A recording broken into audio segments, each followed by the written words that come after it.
Ezequiel, capítulo 41. Também mediu o seu comprimento, 20 côvados, e a largura, 20 côvados, diante do templo, e me disse: Este é o Santo dos Santos. Versículo 4.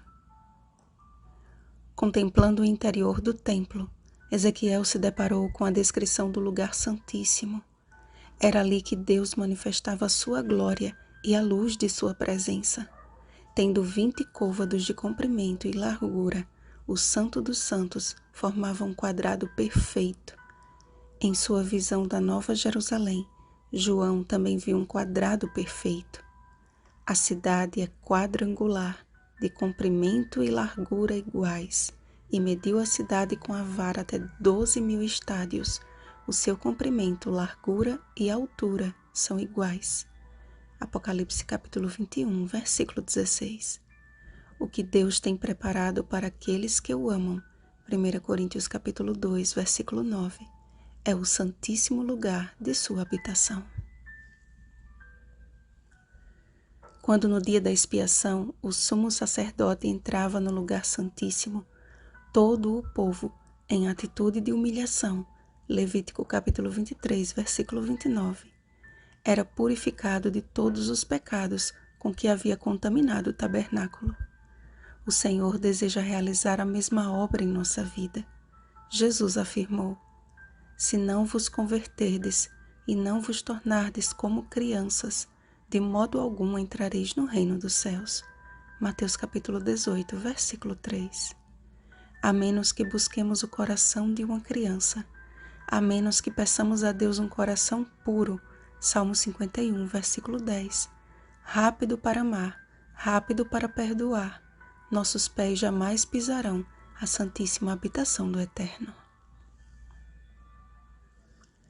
Há mais de 500 anos, um homem permitiu que Deus fizesse morada em seu coração e, seguindo o princípio declarado por Pedro e os apóstolos, antes importa obedecer a Deus do que aos homens, Atos capítulo 5, versículo 29, cheio de santa ousadia e fé inabalável, pregou com batidas de convicção as 95 teses contra as indulgências na porta da igreja do castelo de Wittenberg em 31 de outubro de 1517.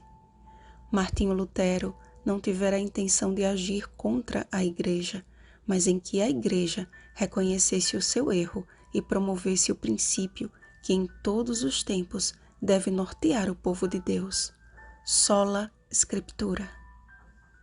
Mas a humildade que guiava sua busca em fazer a vontade de Deus foi rejeitada pelos que, professos religiosos, negaram a verdadeira mensagem da cruz.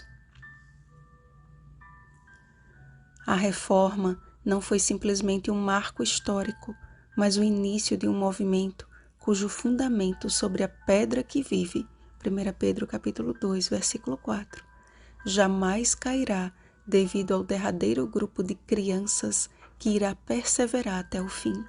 Mateus capítulo 24, versículo 13. Cristo está para encerrar a sua obra no santuário celestial, e quando isso acontecer, virá reclamar um povo que, à semelhança dos reformadores, não cederam às ameaças da abominável união. Apocalipse capítulo 16, versículo 14.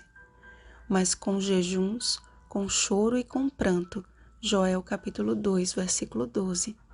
Rasgaram seus corações na presença do Senhor, aborreceram o mal e amaram o bem. Amós capítulo 5, versículo 15. Muitos querem hoje comemorar o fim da reforma protestante. Eu, porém, oro para que seja o início de uma reforma em nossa vida, como a geração que contemplará em vida a vinda do Filho do Homem. Estamos vivendo no grande dia da expiação profético. É tempo de colocar em prática o conselho do próprio Lutero. Não podemos atingir a compreensão das Escrituras, quer pelo estudo, quer pelo intelecto. Teu primeiro dever é começar pela oração. Roga ao Senhor que te conceda, por sua grande misericórdia, o verdadeiro entendimento de sua palavra. Não há nenhum intérprete da palavra de Deus, senão o autor dessa palavra, como ele mesmo diz, e serão todos ensinados por Deus.